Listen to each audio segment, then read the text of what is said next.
সমস্যা বলতে পিরিয়ডসের মানে একদম অসম্ভব পেন হতো। অসম্ভব মানে সে একদম এক্সট্রিম লেভেলের পেন হতো, থাকতে পারতাম না। প্রথম প্রথম মেডিসিন খেতাম, তারপর মেডিসিনেও কমতো না, ইঞ্জেকশন পুশ করতে হতো। ইঞ্জেকশনও যখন মানে না কমতো, পরে পরে ইঞ্জেকশন দেওয়ার পরে মানে কমতো না কিছুতেই, মানে ওইভাবেই কেটেছে। কিন্তু মানে ওই যতটুকু ইঞ্জেকশনের ডোজটা যতক্ষণ থাকতো বাস ততক্ষণই, তারপরে আবার সেই যেইকে সেই। কটা করে ইঞ্জেকশন দিতে হতো? মানে আগে তো পেন কিলার খেতে হতো খুবই, মানে 3-4টে করে খেয়ে নিতাম দিনে। তারপরে যখন পেন কিলারের কিছু কাজ হলো না, ইঞ্জেকশন চলতো 2টো করে প্রথমে। তারপরে লাস্ট যেটা হয়েছে সেটা একদম একদম খুব যন্ত্রণা হতে 3টে ইঞ্জেকশন নিতে হয়েছে। কিন্তু মানে তারপরে আর ডাক্তার বলছে আর ইঞ্জেকশন ইউজ করা যাবে না। ইঞ্জেকশনেও মানে ব্যথা কমছিল না কিছুতেই। আর এই সমস্যাটা কতদিন ধরে চলছে? সমস্যাটা প্রায় হয়ে যাবে 5 বছর আগে তো হয়েই যাবে।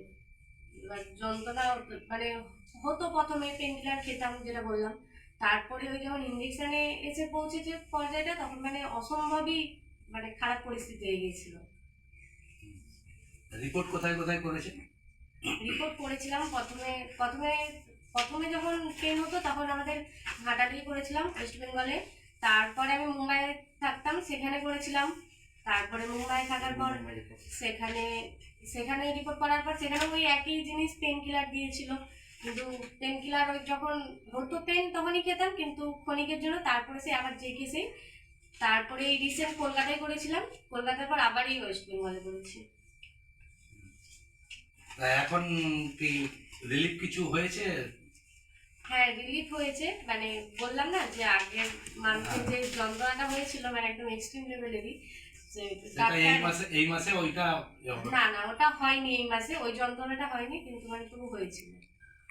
আচ্ছা, তা কিভাবে ওটা রিলিফটা হলো? ওটা রিলিফ হলো বলতে এই তো আমার জামাইবাবু সে শুনেছিল কথাটা, শুনে এই দুটো জামাইবাবু এটা বিশ্বজিৎ ভাই? হ্যাঁ হ্যাঁ, জামাইবাবু শুনেছিল কথাটা, শুনে এই দুটো প্রোডাক্ট আমাকে দিয়েছিল। বলেছিল, প্রথমে তো খুবই ভয় ছিলাম যে কি হবে না হবে, এত ওষুধ ট্রাই করেছি কিছু হয়নি, আর এই প্রোডাক্টে কিছু হয়ে যাবে, প্রথমে খুব ভয়ে ছিলাম। তারপর বললো যে বিশাল করে এক মাস খেয়ে দেখো, তোমার যদি যন্ত্রণা হয় তুমি তাহলে আর খাওয়ার দরকার নেই বলে। তাই খেয়েছিলাম, দেখলাম মানে হ্যাঁ ঠিক আছে, মানে আর সেই লেভেলের পেন হয়নি যে মানে আমাকে ইঞ্জেকশন নিতে হবে। পেনকিলার ওষুধও খেতে হয়েছে? তো ধরো এখন যারা ধরো এরকম সমস্যায়, তো আমাদের মানে সারা ভারত সারা পৃথিবীতে অনেক মা মেয়েরা সব ভুগছে, তো তাদের জন্য কি মেসেজ দেবে?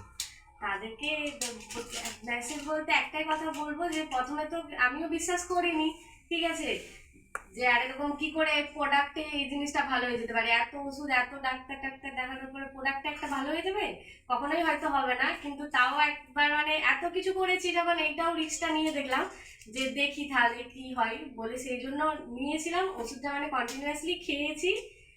মানে সেরকম কিছু নয় যে মানে ভয় ছিলাম না, ভয় ছিলাম, কিন্তু যখন দেখলাম যে পেনটা আর হচ্ছে না মানে খুবই খুশি হয়েছি। মানে হ্যাঁ, এটা মানে বলতে চাই যে হ্যাঁ একবার ট্রাই করে দেখা উচিত, একবার ট্রাই করে দেখতে তো কিছু ক্ষতি নেই। ফল পেলে অবশ্যই মানে সেটা মানে বারবার ট্রাই করাই যেতে পারে। এটাই আর কি, যে মানে একবার অন্তত জিনিসটা মানে ব্যবহার করে দেখা উচিত। হ্যাঁ।